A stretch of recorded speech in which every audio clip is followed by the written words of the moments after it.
저희가 이제 어제 저녁 그리고 오늘 오전 이렇게 해서 어, 말씀 묵상의 길 무엇인가? 이 말씀 묵상의 길은 주 안에 거하는 것이다 라고 말씀을 드렸습니다. 요한복음 15장 말씀을 통해서 말씀 묵상의 길은 주 안에 거하는 것. 주 안에 거한다는 것은 하나님의 말씀이, 예수님의 말씀이 우리의 삶 가운데 있어서 그 말씀대로 살아가는 것을 뜻하는 것이었습니다. 삶과 관련되어 있죠. 그리고 오늘 오전에는 말씀으로 우리의 삶을 해석하는 것에 대하여 함께 살펴보았는데요. 말씀으로 삶을 해석한다는 것, 그것은 말씀을 바르게 읽어내서 우리의 관점을 하나님 나라의 관점으로 바꾸는 것입니다. 그래서 그것을 우리 오전 시간에 함께 나누었습니다. 그리고 오늘 이 시간에는 말씀을 묵상하고 또 말씀의 해석을 통해서 우리의 관점을 하나님 나라의 관점으로 바꾸고 이제 기도하며 그 말씀대로 살아가는 것, 그것에 대해서 오늘 살펴보려고 합니다. 그래서 특별히 기도와 관련해서 주께서 가르치신 주기도의 내용을 가지고 어떻게 기도가 우리의 삶과 관련이 있는가, 이것을 함께 말씀을 통해 살피려고 합니다. 먼저 파워포인트를 넘겨주시면 오늘 설교의 제목은 하늘과 땅을 잇는 기도입니다. 주기도에 붙은 별칭이에요.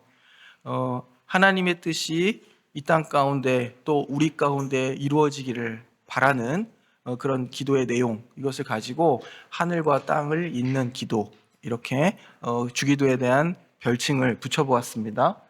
본문은 마태복음 6장 9절로 13절 말씀입니다. 우리 성경을 한번 같이 읽어보도록 하겠습니다. 마태복음 6장 9절로 13절 말씀을 우리 한 절씩 교독하고 마지막 절을 함께 읽도록 하겠습니다. 제가 먼저 읽겠습니다. 그러므로 너희는 이렇게 기도하라. 하늘에 계신 우리 아버지여, 이름이 거룩히 여김을 받으시오며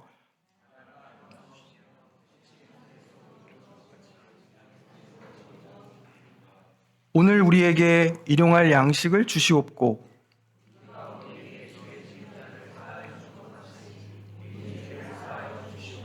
함께 읽습니다. 우리를 시험에 들게 하지 마시옵고 다만 악에서 구하시옵소서. 나라와 권세와 영광이 아버지께 영원히 있사옵나이다. 아멘. 네. 본문을 하나 넘겨주시면 이 주기도의 말씀은 좀 넓은 문맥, 넓은 이 컨텍스트를 보면 산상수훈의 컨텍스트의 후반부에 자리하고 있습니다. 산상수훈은 심령이 가난한 자는 복이 있나니 천국이 그들의 것이다, 이런 말씀이죠. 이 산상수훈은 천국 백성의 삶의 자태에 대하여 예수님께서 가르치신 것입니다. 이것은 삶의 자태니까 이 삶과 관련되어 있죠. 이 삶에 대하여 하늘 백성의 삶에 대하여 이야기하면서 이 끝에 어떻게 기도해야 하는가를 예수님께서 가르치고 계십니다. 그리고 가까운 문맥 보면 이 주기도의 바로 앞에 어떤 내용이 있냐면 기도를 오용하고 있는 것에 대하여 말씀하시고 있습니다. 5절 말씀을 제가 한번 읽어드리겠습니다. 또 너희는 기도할 때 외식하는 자와 같이 하지 말라. 그들은 사람에게 보이려고 회당과 큰 거리 어귀에 서서 기도하기를 좋아하느니라. 내가 진실로 너희에게 이르노니 그들은 자기 상을 이미 받았느니라 말씀하십니다. 기도는 하나님께 하는 것인데 이 당시에 사람들이 이 기도를 잘못 사용하고 있었던 것이죠. 기도를 사람에게 보여주려고 기도했다는 겁니다. 그래서 큰 길가에서 기도를 큰 소리로 모두가 들으라고 기도하는 것이죠. 그래서 무엇을 하려고 했을까요? 자신의 신앙과 경건함을 사람들 앞에 자랑하려고 했겠죠.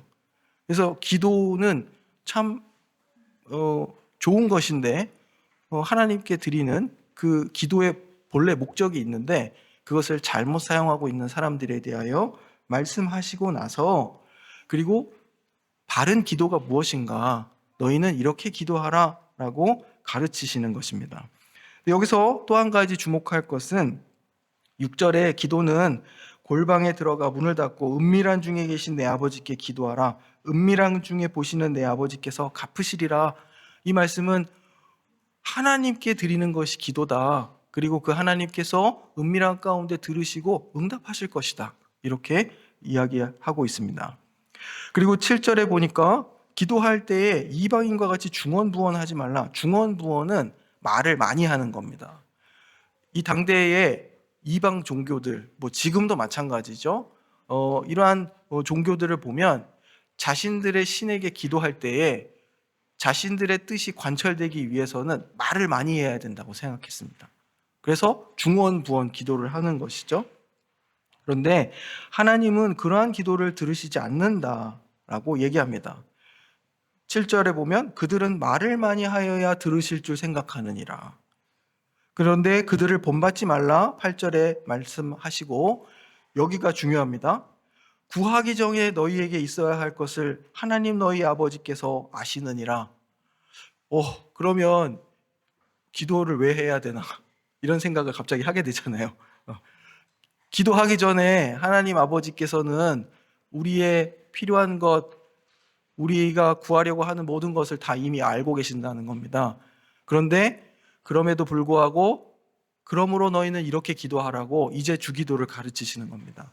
그러면 기도는 우리가 생각했던 어떤 그 기도에 대한 생각들이 있을 텐데 그것과 점점 좀 거리가 멀어져 가는 것을 우리가 생각하게 되는 것이죠. 많은 사람들은 기도를 어떤 종교 행위 중에 하나라고 생각을 합니다. 그래서 교회에서 드리는 어떤 특별한 시간, 우리가 예배 중에 기도를 하다 보니까 그럴 수 있죠. 그리고 어려울 때 도움을 구하는 행위 혹은 소원을 말하는 시간 정도로 이해합니다. 그러나 성경에서 기도는 단순한 종교 행위가 아닙니다. 어떻게 알 수 있습니까? 기도는 하나님 앞에서 살아가는 삶입니다.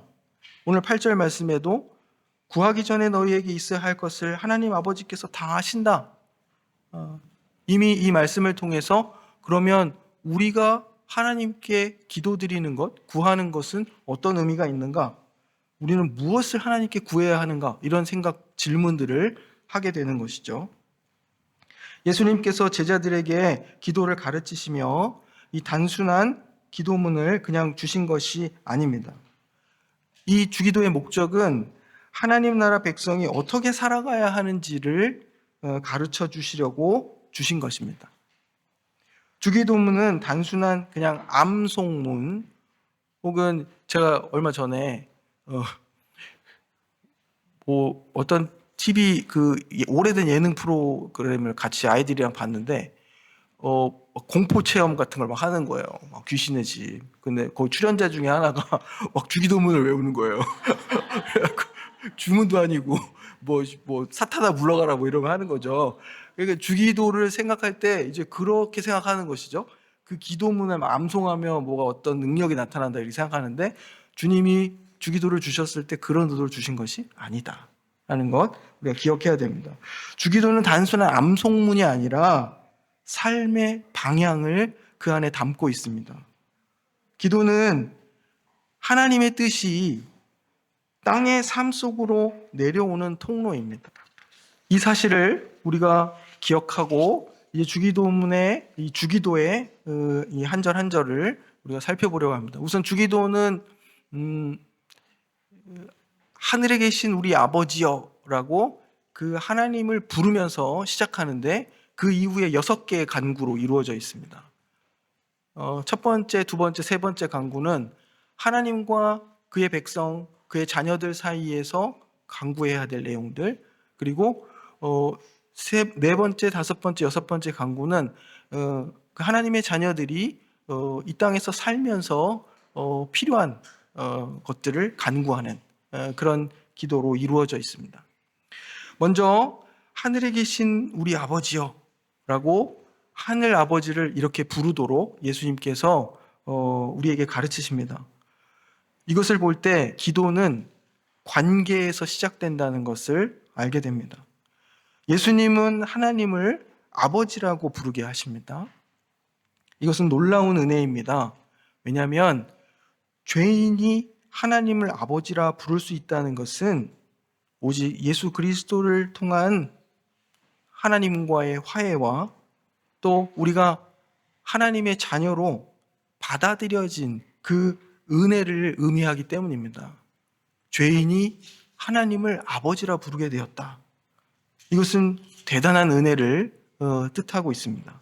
로마서 8장 15절 말씀을 보면 너희는 다시 무서워하는 종의 영을 받지 아니하고 양자의 영을 받았으므로 우리가 아빠 아버지라고 부르짖느니라 라고 기록되어 있습니다. 기도는 두려움 속에서 드리는 종교 행위가 아닙니다. 기도는 아버지께 나아가는 자녀의 삶입니다. 또 예수님께서 그냥 하늘 아버지라 부르도록 하신 것 이외에 여기에 우리 아버지라 이렇게 부르며 기도하라고 하십니다. 그래서 기도는 개인적인 것이 아니라 대단히 공동체적 성격을 가지고 있습니다. 그래서 기도하는 사람은 혼자 살아갈 수 없습니다. 교회는 함께 하나님을 아버지라고 부르는 공동체인 것이죠. 그래서 우리가 기도를 드리는 그 기도의 대상이 하늘 아버지가 되신다. 그리고 우리의 아버지가 되신다는 사실을 우리가 기억해야 됩니다. 그래서 기도는 하나님과의 관계, 하나님을 아버지라, 그리고 이 말은 우리가 그의 자녀들이라는 그 전제, 이 관계의 전제 위에서 드려지는 것이라 이렇게 말씀드릴 수 있습니다. 이렇게 하나님을 부르고 첫 번째 가르치시는 기도의 내용은 하나님의 이름이 거룩히 여김을 받으시오며입니다. 기도의 첫 번째 관심은 나의 문제가 아닙니다. 우리의 문제가 아닙니다. 하나님의 이름에 관심이 있습니다. 우리는 너무 쉽게 우리들의 이름을 높이려고 하죠. 우리가 제일 중요합니다.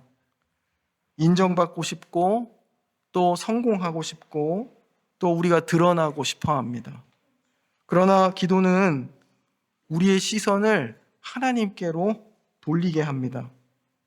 하나님의 이름이 거룩히 여김을 받는다는 것, 그것은 하나님의 영광이 우리의 삶 속에 드러나는 것을 뜻합니다.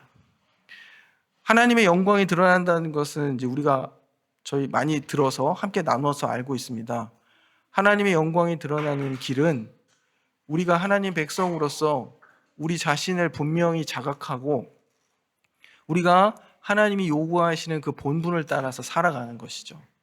결국 말씀을 따라 살아갈 때에 하나님 나라의 가치와 질서를 따라서 우리가 살아가며 행할 때에 하나님이 영광을 받으시고 그의 이름이 거룩히 여김을 받으신다. 이것입니다. 우리의 말과 행동, 또 우리의 관계와 선택, 우리의 삶의 태도 속에서 하나님이 드러나야 하는 것입니다. 그래서 기도는 하나님 중심의 삶으로 우리를 부릅니다. 그리고 이 두 번째 기도는 나라가 임하시오며입니다. 하나님의 나라가 임하기를 기도하라고 우리에게 가르치십니다. 그래서 기도의 이 두 번째 관심은 하나님 나라를 갈망하는 삶입니다.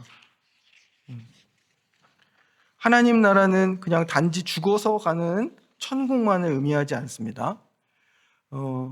이미 예수 그리스도께서 이 땅에 오심으로써 하나님의 나라의 도래를 우리에게 선언하셨습니다. 그래서 우리는 지금 하나님의 나라를 살아갑니다. 이 말은 하나님의 통치하심 아래 우리가 살아간다는 그런 뜻입니다. 하나님의 나라 그러면 하나님의 통치를 떠올려야 됩니다. 하나님이 다스리시는 그 모든 영역들, 하나님은 모든 영역을 다 다스리시죠. 그래서 하나님의 나라가 임한다는 것은 하나님의 통치가 임하는 삶을 의미하는 것입니다. 그래서 우리는 현재적으로도 하나님의 나라를 살아가고 또 그리스도께서 가져오실 그 하나님의 나라를 또 소유하고 또 그 나라에 들어가게 될 것입니다. 예수님은 하나님의 나라를 선포하시며 병든 자를 고치시고 또 죄인을 용납하시고 또 가난한 자를 품으셨습니다. 예수님께서 오셔서 각색 병든 자들을 고치시죠. 그 고치심에 여러 의미들이 담겨 있습니다. 중풍병자를 고치실 때에는 그냥 고치신 것이 아니라 그 사람에게 죄사함의 선포를 하십니다. 인자에게 죄사하는 권세가 있게 함을 알게 하시려고 이러한 일들을 행하십니다.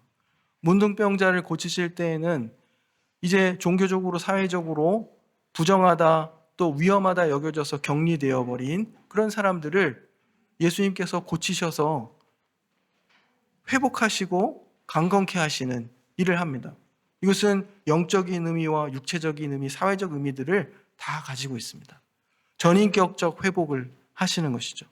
영적으로는 죄의 문제를 해결하셔서 그를 구원하시고 또 하나님의 나라에 받아들이시는 그런 놀라운 역사를 보여주시고 또 사회적으로, 관계적으로도 끊어졌던 그 관계, 소외되었고 차별받았던 그들을 주님의 나라 가운데로 불러들이시는 그런 역사들을 보여주십니다.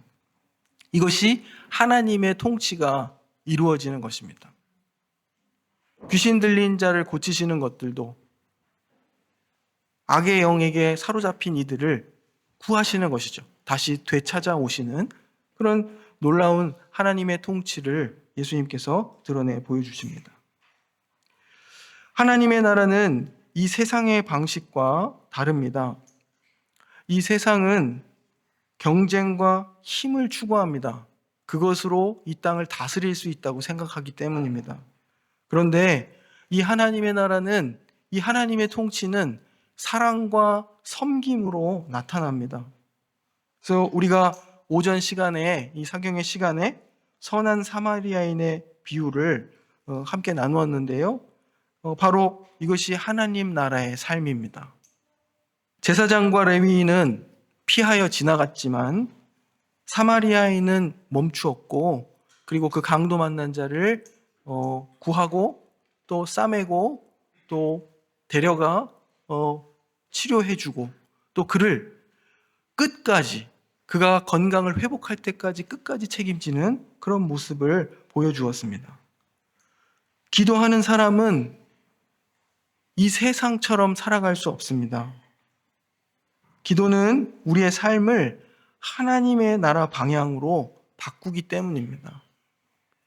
기도하며 말씀대로 살아간다는 것은 기도하는 사람은 하나님의 통치가 실현되기를 기도하는 사람들입니다.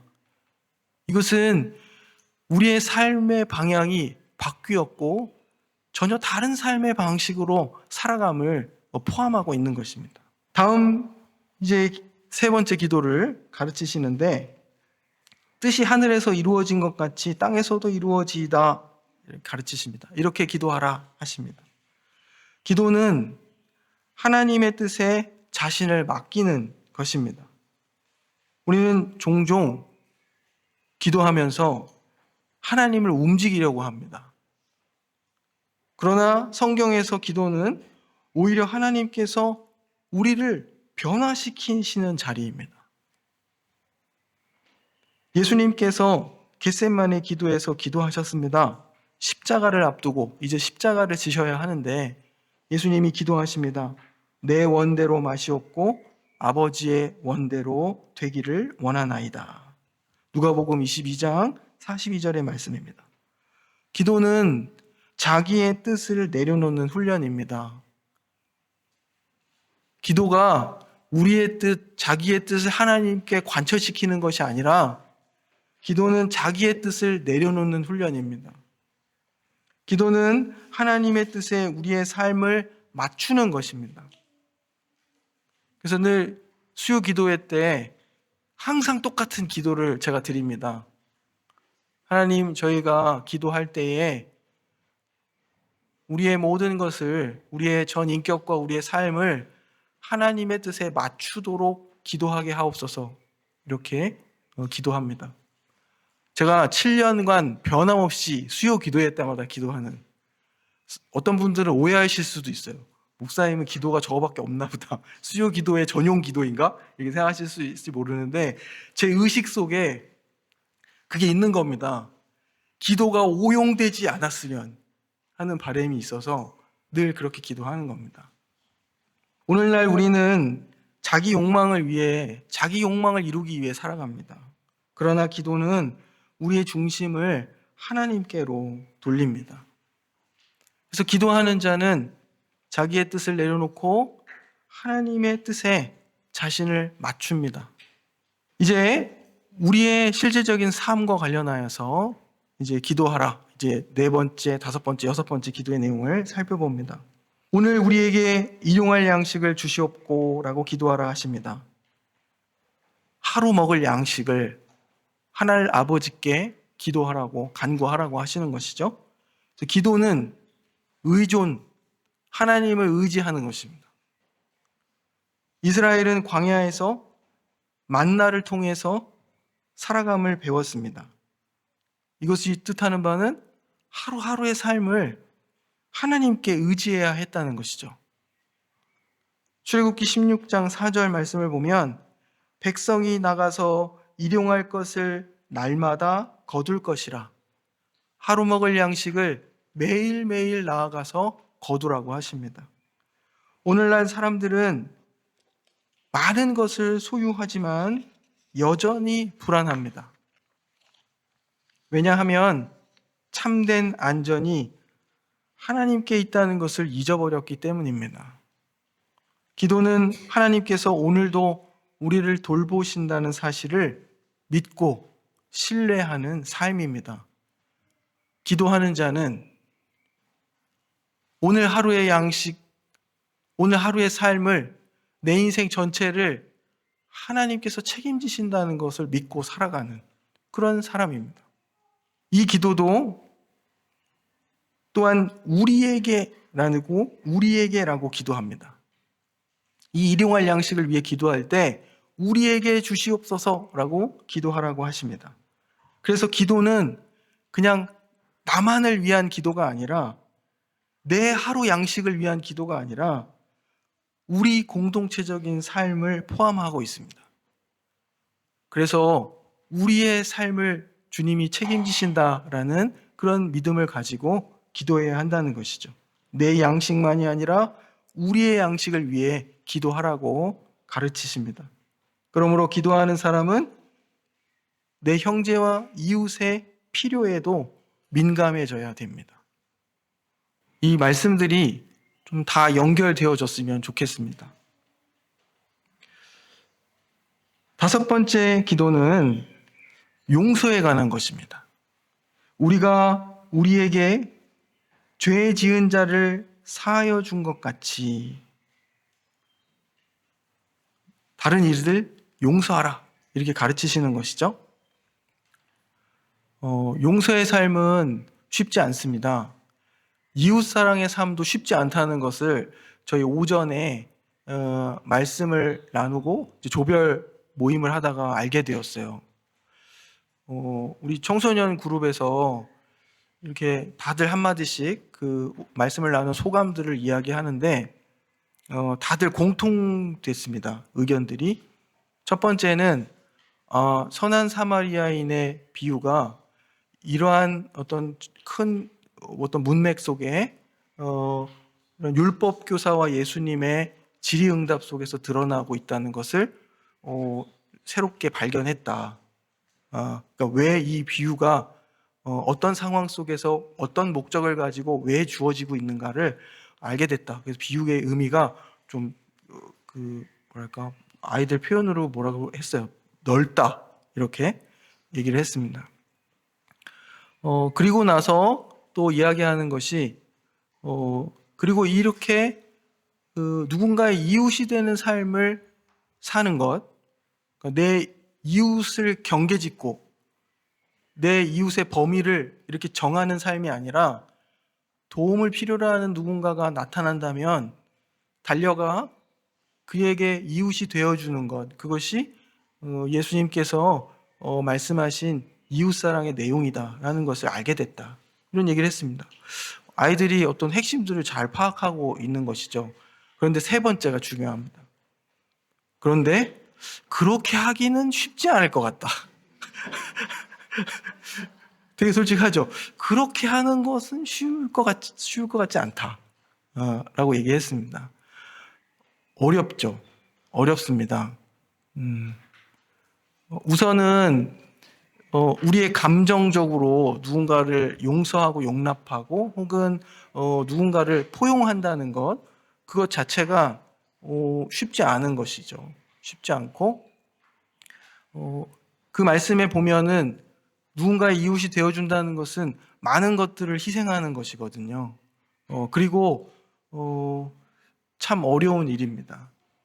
그래서 이것을 어떻게 실천할 것인가, 이것에 대한 고민들을 나름 되게 진지하게 하는 것을 보았습니다. 그것은 전 좋은 반응이라고 생각하는 것이 그냥 말씀을 듣고 정말 그 예수님의 말씀은 참 놀라워, 이 참 우리의 관점을 뒤트시고 아주 충격적으로 우리에게 그 말씀을 하셔. 그래, 아주 좋았어. 이렇게 끝나면 안 되잖아요. 왜냐하면 이 청소년 그룹의 아이들이 이러한 반응을 보인 것은 그렇게 살아야 된다라고 생각하기 때문인 것이죠. 그러니까 어려움으로 다가오는 겁니다. 책임감 있게 그 말씀을 대했기 때문에 어려움으로 다가오는 것이죠. 이 어려움을 우리 주님께서도 아실 거라 생각합니다. 그래서 이 사랑의 삶은 우리의 힘으로 할 수 있는 것이 아니죠. 저는 생각합니다. 평상시에 이런 말씀의 묵상들을 통해서 최소한 하나님께서 원하시고 그 나라에서 옳다 여겨지는 가치와 그러한 생각들을 마음에 품고 있는 것이죠. 이것을 언제 우리가 실천할지 모르지만, 그런데 우리의 능력이 아니라 또 우리가 의도하지 않았지만 하나님께서 우리를 통해 그 일들을 이루실 거라 믿습니다. 사실 저와 여러분들은 생각지도 않게 주님의 뜻을 지금까지 이루어 살아왔기 때문입니다. 염려하지 않아도 될 것 같아요. 이 말씀의 옳음을 받아들이고 그리고 그것의 실천과 또 살아냄은 하나님께서 우리를 인도하시고 이끄실 것이다 라고 하나님께 맡기는 것, 그것이 우리에게 필요하다고 생각합니다. 내 능력으로 하려고 생각하니까 안 될 거라고 생각하는 것이죠. 안 될 거야. 그런데 그렇지 않다는 것 우리가 기억했으면 좋겠습니다. 오늘 이 용서의 말씀, 주기도의 이 용서에 대한 내용은 매우 중요합니다. 왜냐하면 우리에게 죄 지은 자를 사하여 준 것 같이 우리의 죄를 사하여 주시옵고 라는 것은 우리가 죄 용서하는 사람으로 살아가겠습니다 라고 고백하는 것입니다. 여기에 문장으로 봤을 때에는 기도하는 자가 먼저 하나님께 말하라는 거예요. 주님, 제가 누군가의 죄를 용서했습니다. 그러니 주님도 저를 용서해 주십시오. 이렇게 얘기하라는 거예요. 이거 어떻게 얘기합니까? 아무도 기도를 못 드리는 것이죠. 그런데 이것의 의미는 그만큼 주님, 제가 용서하는 자로 살겠습니다 라는 그 고백이 그곳에 담겨 있는 것입니다. 마태복음, 같은 마태복음의 18장 21절 이하에 보면 예수님의 비유의 가르치심이 있습니다. 우리 한번 찾아보겠습니다. 마태복음 18장 21절 말씀입니다. 마태복음 18장 21절 말씀, 비유의 말씀은 23절 이하로부터 있는데요. 한번 보시겠습니다. 제가 가진 성경에는 제목이 친절하게 붙어 있어요. 용서할 줄 모르는 종 비유. 용서할 줄 모르는 종 비유. 예전에 제가 이거를 배울 때는 1만 달란트 빚진 자의 비유 뭐 이렇게 들었었는데 1만 달란트 빚진 자 이거보다는 이게 훨씬 나은 것 같아요. 용서할 줄 모르는 종 비유. 그죠? 예. 언제 이 비유의 말씀이 가르쳐졌는가 했을 때 예수님의 제자 베드로가 예수님께 질문합니다. 형제가 나에게 죄를 범하면 몇 번 용서하여 줄까요?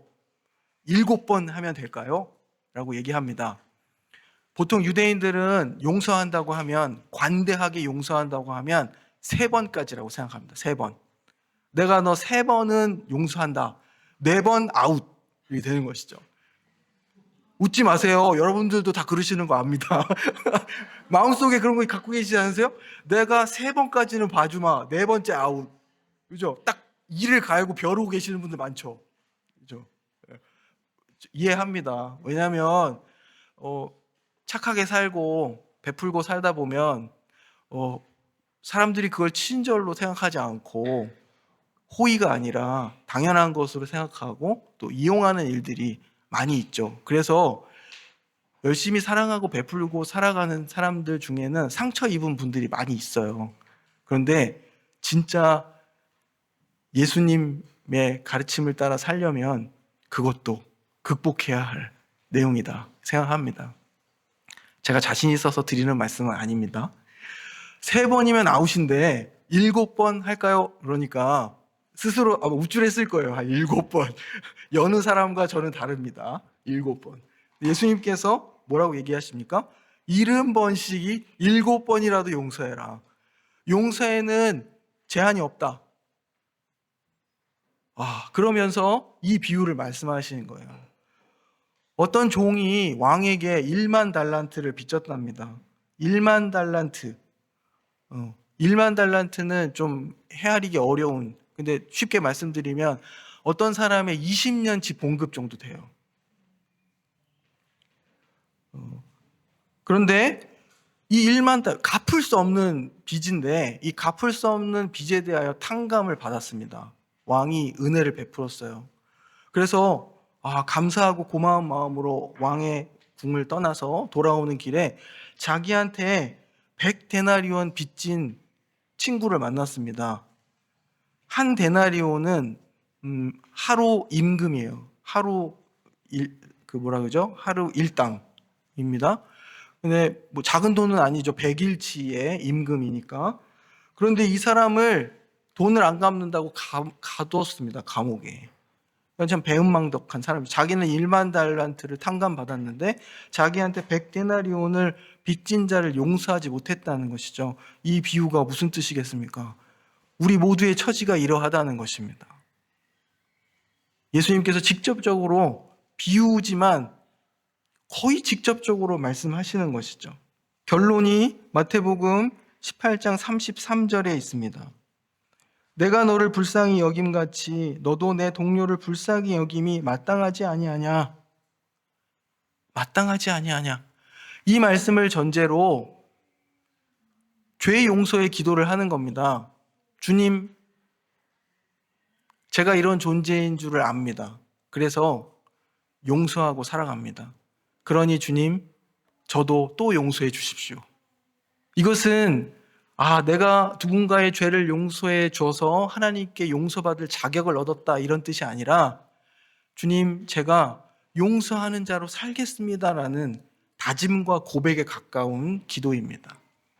이 죄 용서의 간구는 6장 주기도의 끝부분에 끝임이 없이 또 이어져서 나옵니다. 14절 말씀입니다. 너희가 사람의 잘못을 용서하면 너희 하늘 아버지께서도 너희 잘못을 용서하시려니와 너희가 사람의 잘못을 용서하지 아니하면 너희 아버지께서도 너희 잘못을 용서하지 아니하시리라. 예수님께서는 협박하시려고 이 말씀을 하신 것이 아니라 이런 말씀의 그 깊은 의도는 용서하며 살아라 라고 하시는 겁니다.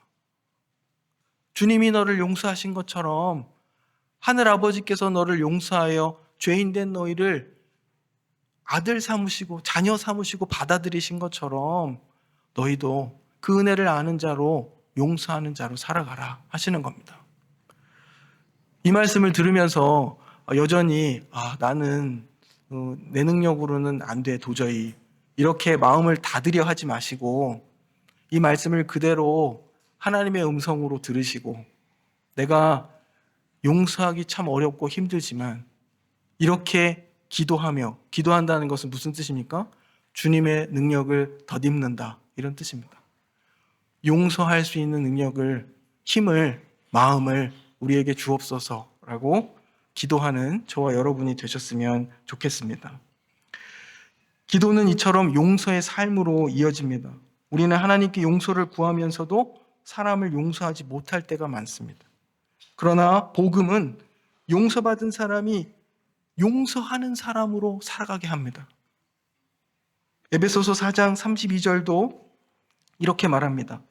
서로 친절하게 하며 불쌍히 여기며 서로 용서하기를 하나님이 그리스도 안에서 너희를 용서하심과 같이 하라.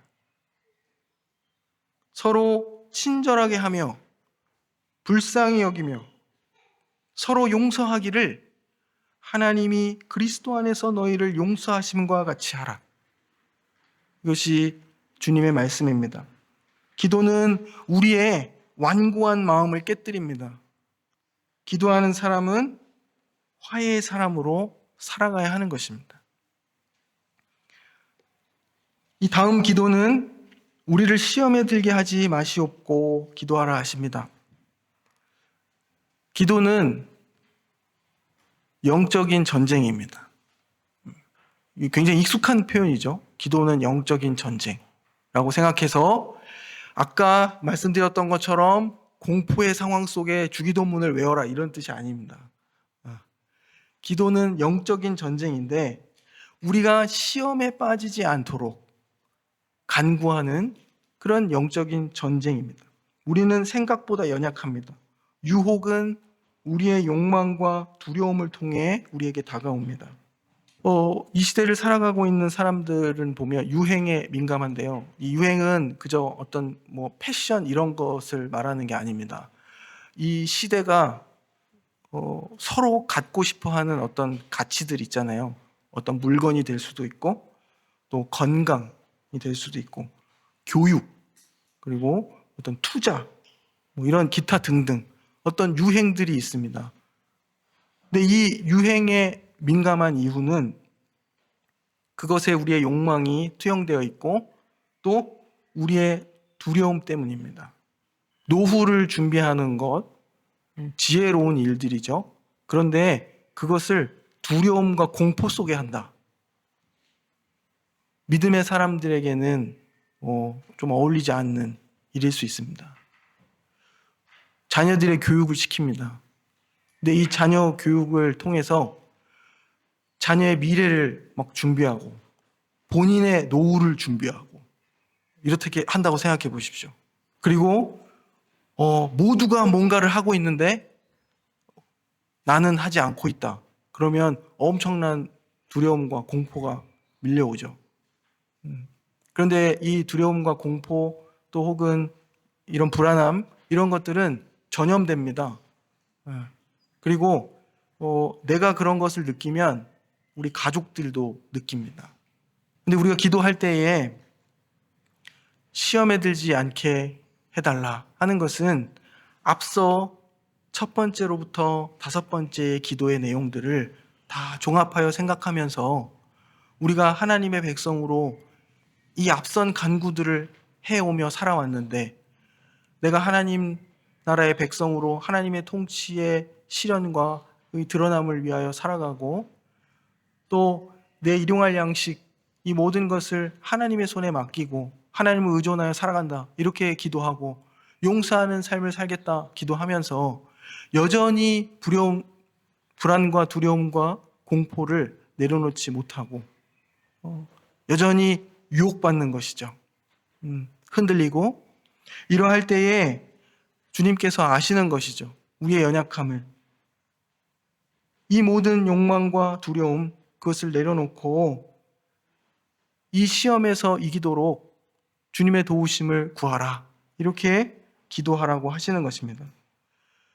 베드로의 예를 잠깐 들면 마지막 만찬 때 예수님께서 자신이 가장 믿었던 제자, 가까운 사람의 손에 배신당하여 팔리고 또 십자가에 죽으시고 고통받으실, 순환당하실 것에 대하여 말씀하셨습니다. 그때 베드로가 이야기합니다. 모두 주를 버릴지라도 나는 결코 버리지 않겠나이다. 근데 예수님께서 뭐라고 얘기하십니까? 내가 진실로 내게 이르노니 오늘 밤 다굴기 전에 네가 나를 3번 나를 부인하리라 말씀하십니다. 그리고 나서 겟셋마네 동산에서 기도하러 가셨을 때에 깨어서 기도하지 못하고 잠들어 있는 베드로에게 말씀하십니다. 시험에 들지 않게 깨어 기도하라. 기도는 내가 시험에 들지 않게 해주십시오. 주님께 도우심과 주님의 능력을 구하는 기도일 수 있지만 사실은 그 더 근본에는 어떤 내용이 담겨 있냐면 기도는 자신의 약함을 인정하는 것입니다. 기도하는 사람은 자기 힘이 아니라 하나님을 의지합니다. 우리가 기도와 삶의 관계를 이 주기도를 통해서 함께 살펴보았습니다. 기도하는 사람은 하늘에 계신 아버지, 하나님을 우리의 아버지로 부르며 여기고 또 살아가는 사람입니다. 그리고 그 하나님의 이름이 거룩히 여김을 받으시기를 바라며 살아가는 사람입니다. 그가 하나님의 말씀을 따라 살아감으로 하나님 나라의 가치와 질서를 따라 살아감으로 하나님의 영광이 드러나기를 먼저 바라는 그런 사람입니다. 하나님의 통치가 우리의 삶과 이 땅 가운데 이루어지기를 바라며 살아가는 사람입니다.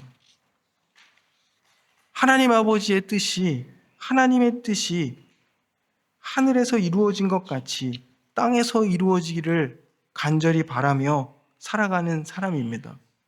하나님의 뜻에 자신을 맡기고 또 기도를 통하여서 하나님을 움직이려는 자들이 아니라 오히려 기도하며 하나님께서 우리를 변화시켜 주시기를 바라는 그런 사람들입니다. 기도를 통하여 자기의 뜻을 내려놓는 그런 사람들입니다. 하나님의 뜻에 자신의 삶을 맞추어 살아가는 사람들입니다.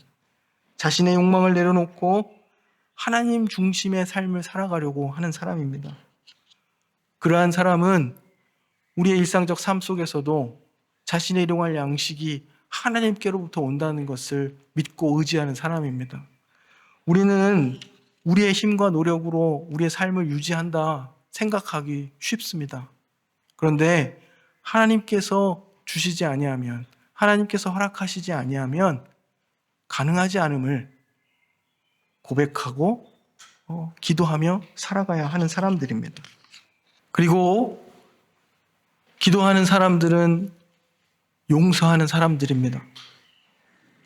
용서받은 자로 용서하며 살아가는 사람들입니다. 또 기도한다는 것, 기도하는 자들은 자신의 연약함을 인정하는 자들입니다.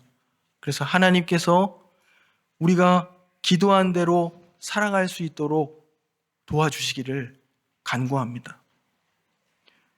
처음부터 끝까지 기도하는 자의 이 기도는 하나님 중심적이고 하나님의 영광이 드러나기를 바라는 그런 기도를 드리는 그런 사람들입니다.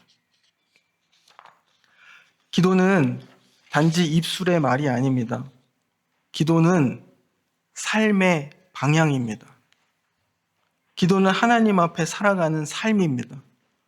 기도하는 사람은 하나님의 이름을 구하고 그의 나라를 기다리고 그분의 뜻에 순종하며 그분의 공급하심을 신뢰하고 용서하며 깨어 살아갑니다. 이처럼 기도는 하늘과 땅을 연결합니다. 기도는 말씀을 삶으로 살아내게 합니다. 그러므로 기도는 예배당 안에서 끝나는 것이 아니라 삶 전체로 이어져야 합니다. 우리가 기도할 때에 많은 기도의 제목을 가지고 기도합니다. 대체로 건강을 위해서 기도하고 또 우리의 삶을 위해서 우리의 어려움들과 당장 우리가 해결해야 될 일들, 우리의 힘으로 할 수 없는 여러 것들을 하나님 앞에 아뢰입니다. 일용할 양식을 구하라고 하신 것은 우리 하루하루의 모든 필요, 먹을 것뿐만 아니라 우리에게 필요로 한 모든 것들을 하늘 아버지께 구하라고 하신 것입니다. 그래서 우리는 구해야 하죠. 구해야 하는데 이 모든 것이 하나님 중심이 되도록 해야 합니다. 그냥 하나님과 연결하고 관계 지으면 하나님 중심이 되는 것이 아니라 우리의 건강을 위해서 기도할 때에도 하나님께 하나님 이 연약함 가운데에서 또 이 아픔과 고통 가운데에서 주님 우리를 회복시켜 주시고 또 우리를 건강하게 하여 주시옵소서 기도합니다. 그러면서도 또 이 연약함과 아픔, 우리의 인생이 피할 수 없는 그 아픔과 연약함, 병약함들이 있습니다. 그 가운데에서도 하나님 여전히 하나님을 경외하고 하나님의 뜻을 구하고 이것을 통하여 역사하시는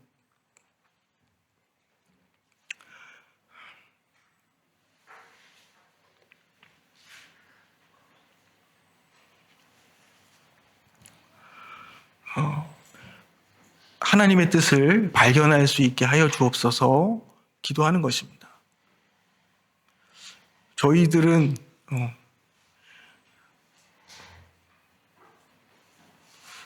살아도 주를 위해 살고 죽어도 주를 위해 죽는 그런 믿음을 고백하며 살아가는 사람들입니다. 오늘 우리가 말씀을 듣기에 앞서서 찬양했던 가사를 떠올리면 예수 그리스도께서 우리의 산 소망이십니다. 죄와 죽음의 권세를 이기신 그 부활의 주님께서 우리들의 죄를 용서하시고 우리들이 묶여있던 그런 죄와 죽음의 결박을 끊으시고 우리에게 그 죄의 권세와 죽음의 권세를 넘어서 살아가는 자유와 생명을 우리에게 허락하셨습니다. 이런 사람들은 세상이 감당할 수 없는 그런 사람들이죠. 우리가 누구인지, 그 전능하신 하나님, 또 사랑과 긍휼이 많으신, 또 정의로우신 그 하나님 앞에서 구원받은 우리들이 어떠한 존재인지를 늘 기억해야 됩니다. 그 기억을 통해서 늘 우리를 압박해오는 세상의